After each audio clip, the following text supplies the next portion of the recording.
नमस्कार, India news में आपका स्वागत है। मैं हूं डॉक्टर तरुणा एस गौड़।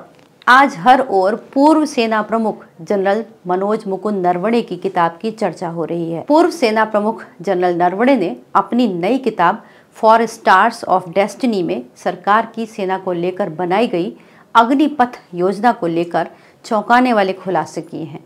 किताब में लिखा है कि अग्निवीर आर्मी के लिए एक झटका था।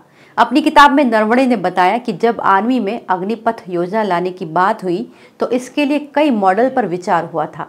जैसे पहले तय हुआ कि इस योजना के अंतर्गत आर्मी भर्ती होने वाले 75% कर्मचारियों को सेना में ही रहने दिया जाएगा और बाकी 25% कर्मचारियों को वापस भेज दिया जाएगा। इस योजना से वेल डिसिप्लिन्ड लोगों को समाज में वापस करने की योजना थी, यानी कि वो चाहते थे कि आर्मी के अंदर जो डिसिप्लिन होता है उसी को लेकर जब लोग समाज में वापस जाएं तो वो एक अच्छा डिसिप्लिन्ड समाज बनाएं। उस वक्त इस योजना को टूर ऑफ ड्यूटी का नाम दिया गया था और ये एक शॉर्ट टर्म सर्विस थी।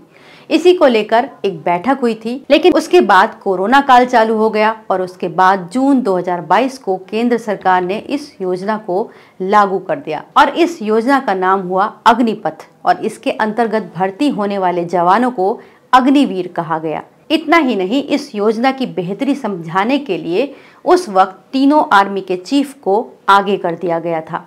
पूर्व सेना प्रमुख नरवणे के मुताबिक ये निर्णय थल सेना के लिए तो चौंकाने वाला था, लेकिन नौसेना और वायुसेना के लिए एक बिग ब्लो था, यानी कि बहुत बड़ा झटका, क्योंकि थल सेना और वायुसेना में कर्मचारी बहुत ही टेक्निकल स्किल के साथ काम करते हैं, जिसको सीखने के लिए उन्हें काफी समय लगता है। उसके बाद वो स्किल्ड हो पाते हैं। तो ऐसे में नौसेना और वायुसेना का कहना था जब ये स्टाफ स्किल्ड होगा तब इनके रिटायरमेंट का टाइम आ जाएगा। तो इसीलिए इन दोनों सेनाओं ने इस पर एक गुपचुप ऐतराज जताया था।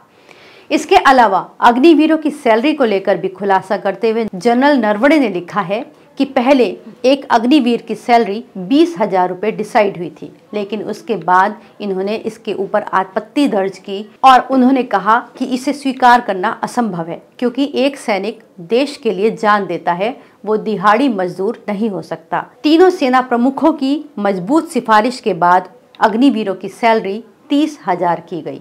कुल मिलाकर इस योजना का विपक्ष भी विरोध कर रहा था, लेकिन ऐसे में अब पूर्व सेना प्रमुख जो उस वक्त मौजूदा सेना प्रमुख थे, उनका इस तरह किताब में ये खुलासा करना सरकार के लिए भारी पड़ सकता है। इस वीडियो को लाइक करें, हमारे चैनल को सब्सक्राइब करें। हमारे वीडियो सबसे पहले देखने के लिए बेल आइकन प्रेस करना ना भूलें।